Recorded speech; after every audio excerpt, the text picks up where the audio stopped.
Hey guys, Trayless Skills here. Taking this opportunity to review a legendary gem that I really didn't understand until I made this testing video out. I want to share this information with you guys. Actually, a lot of you may not even notice that when this procs, what it actually looks like. I know as a necromancer, I just had so many skills going off, I didn't even realize it.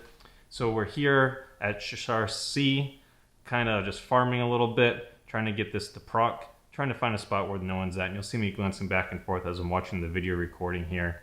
But here we're looking for what happens when a monster dies. So, okay, I'm not sure if you guys saw that, but there was a purple graphic that just shut up in the screen and then came back down from the sky. Slowing it down here, there it goes up in the air, bam, came back down. It's actually a really cool graphic that Blizzard uses here. I'm just going to try proccing it with different types of abilities. During this video here, we have first the mages, and then I'm going to use Command Skeletons, and then Command Golem, and then Dark Curse, and just making sure that no matter what the ability is, it actually procs it. It does take about 6 seconds, I believe, if my memory's correct, before it can proc again. So here I'm slowing down, just waiting for that 6 seconds, and I put in slow motion here, that way we can enjoy the graphic together here. It's going to go off. There it goes, up in the sky and shatters and comes back down right there. Okay, explodes. It's actually a really, really cool thing that the game does. And many of you may not realize this, but the area effect splash radius looks to be right around 6 to 8 yards. And later on, I do a challenge rift, and you really see the benefit when you have large packs of groups when this goes off and does area effect. What's also interesting to realize is when it explodes and it chooses the monster to go land on, it does a little bit less damage than the area effect damage. That's where a lot of this information that people are explaining, they don't really give you the details of actually how it works. And when I did this test, and I made sure to remove all my other gems, that way this is the only gem I'm wearing, that way we can only see this effect, and your screen's not cluttered with multiple things going on at once. And being a necromancer, you have so many different skeletons going off, and summons being used. Alright, so you can see Zwensen's Haunting. It does basically 60% base damage at my current rank, with an additional 486 damage. Every 6 seconds it goes off. And how you get this ranked up, actually it unlocks one other thing. I believe it's like a dragon when you get higher ranked up, when you do loss of control, which would be pretty beneficial for maybe doing some PvP as you're using your Wraith form as a necromancer.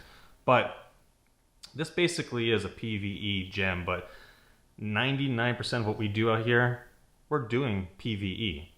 I mean, only Battlegrounds, Shadow Wars, maybe going into the Vault, where you get some additional PvP things. You're really focusing on the person versus the environment. So we're just going to select a level 80 here, and it's still a relatively hard difficulty even for my combat rating. As we enter, I'm just trying to really work with Dark Curse here with this build to see how I can get a chain reaction. And I was trying to time it so the beast gets summoned, it lands, and then my Dark Curse, as you can see, there's red marks above the heads of the monsters here, that I want to explode and do a chain reaction, see if it triggered Zwensen's Haunting one more time. But I was failing to do it. And if I did do it, it's really hard to tell. There's just too many numbers going off on the screen with this build to really understand what was happening and how it was happening. I do die a lot on this. It's just part of the testing phase. This was not a push or anything like that. I do speed the video up a little bit as I get to kind of areas where I can kind of highlight what's going on. So here, we're just gathering things. 3 times speed, going as quickly as possible. Just kind of getting to the next part here in the video. And eventually I realized, okay, I'm going to stop doing this and just get into a different build. That way I can showcase what's most important to everybody to get a better understanding of, what it looks like and how this is beneficial. And here, it's coming up in a second. After I die a few times, I think I changed my skills and I'm like, okay, we can do better than this. We can showcase this way better than this. Okay, here we go. So I put up some bone walls, hide myself, Dark Curse, slowed down right now. Alright, we're auto-attacking that Soulfire explosion there, that's teal. Here it goes again, and then you see a red explosion. There it goes. There goes the beast up in the air. And watch when this one lands. Look at the radius proc of the 1542s that went across the screen there. That is the area effect of damage that you're getting from Zwensen's haunting. It's quite impressive, actually. So when you have these large mobs, this is paying dividend for you, 100%. 100%. And I think I do get another one off here in a second. I think I may move to another area and I can wall off a corridor. Oh yeah, here we go. So this is a great example again, looking for that 1542s when this lands. It's up in the air. Watch where it comes down the right side of the screen here. There it lands. Whoa, okay, wow. I mean, that's a lot of damage being spread across on those monsters. And in my build, a monster dying proccing my explosions that I'm using, it just does a chain reaction and keeps going and keeps going. And there's a lot of different builds out there that this works well with. And don't forget, I took off every gem right now. So there's no Seeping Bile, there's no Everlasting Torment, there's no Blood-Soaked Jade. You know, these other ones are going to create some dots, basically, right? The poison and the fear damage basically being done by Everlasting Torment. So we will actually do another video later on showcasing challenge rifts and how you can push beyond your combat rating.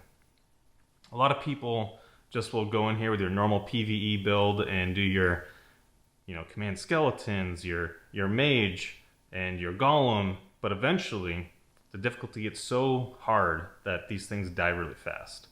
So it's really important for us to get a better understanding of how you can push further than what your summons will allow as a necromancer. Alright guys, I'm just going to play the rest of this video out here for you. I hope you actually learned something today. Hope you actually enjoyed seeing what Blizzard created for a graphic for Zwensen's haunting. I know I was quite surprised when I saw it for the first time. I was like, oh wow, I never even really noticed it for the past month or so since I've had this legendary gem and it dropped. So it was really cool to see, and I really hope you guys liked it. I hope that you subscribe, like the video, and hopefully if I continue to put things out there, you'll come back and watch again. Thanks so much guys. Have a good one. Bye.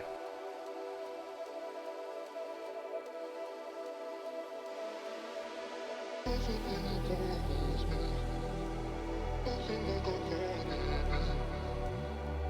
you.